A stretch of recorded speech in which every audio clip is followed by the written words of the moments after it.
Hello, knowledge explorers, and welcome back to Kids Knowledge Hub. Today, we're journeying into the whimsical, wonderful world of a man who taught us that reading is the greatest adventure of all. He taught us to love green eggs and ham, to believe in the Lorax, and that a person's a person, no matter how small. That's right, we're talking about the one, the only, Dr. Seuss. But who was the man behind the hat? Was his real name Seuss? And was he really a doctor? Let's find out. Our story begins way back on March 2nd, 1904, in a town called Springfield, Massachusetts. A little boy named Theodore Seuss Geisel was born. Yep, that was his real name. Seuss was actually his middle name and his mother's maiden name. As a boy, young Ted loved to visit the Springfield Zoo with his father. He would spend hours sketching the animals, but with a twist. He'd give them silly long necks, wild horns, and goofy grins. Does that sound familiar?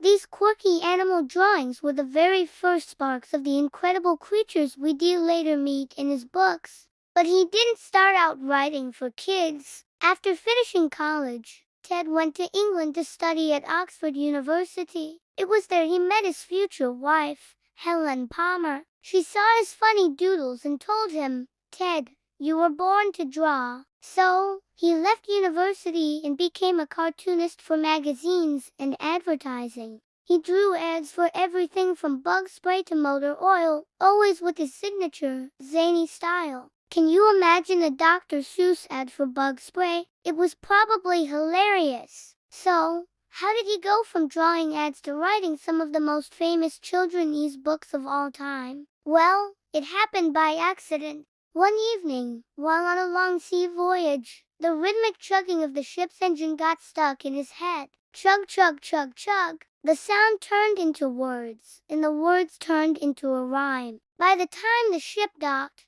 he had written his very first book, and to think that I saw it on Mulberry Street.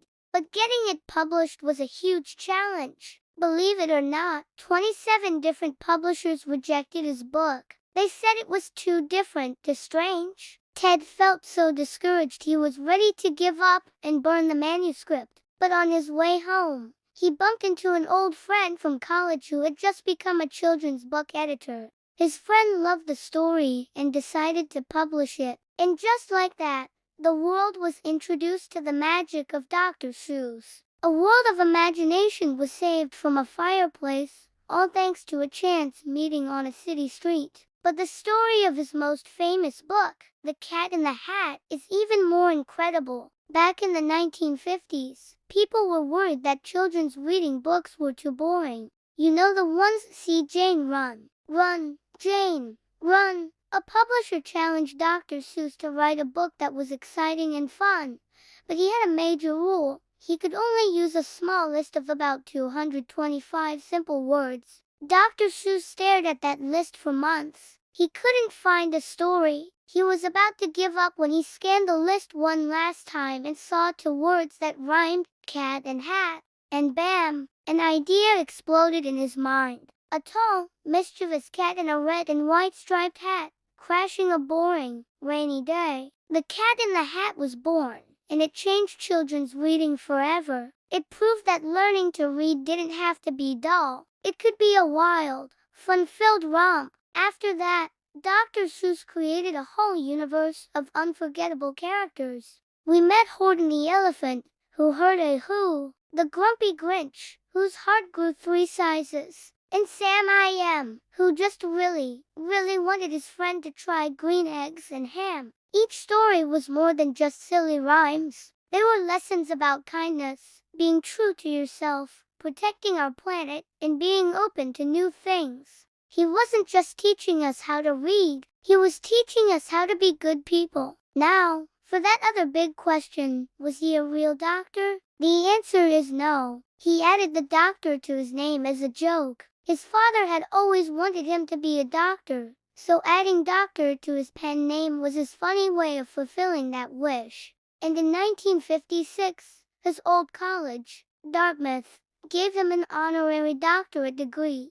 So he finally became a doctor for real. Dr. Seuss, or Ted Geisel, passed away peacefully on September 24, 1991. He was 87 years old. But the end of his life was not the end of his story. His imagination never left us. It lives on in every bookshelf, in every classroom, and in the heart of every person who opens one of his books. Today, his legacy is everywhere. His books have been turned into blockbuster movies, cartoons, and even Broadway musicals. And every year on his birthday, March 2nd, schools and libraries all across America celebrate Read Across America Day. Kids dress up as their favorite Seuss characters, eat green eggs, and, most importantly, celebrate the joy of reading together. Dr. Seuss showed the world that words have power. The power to make us laugh, the power to make us think, and the power to transport us to incredible new places. He was a dreamer, an artist, and a believer in the potential of every single child. He left us with a powerful message in one of his most famous quotes: "You ray off to great places. Today is your day. Your mountain is waiting. So, get on your way." He believed in you. He believed that your imagination could change the world. So the next time you open a Dr. Seuss book, remember the man behind the magic, the man who made rhymes come alive.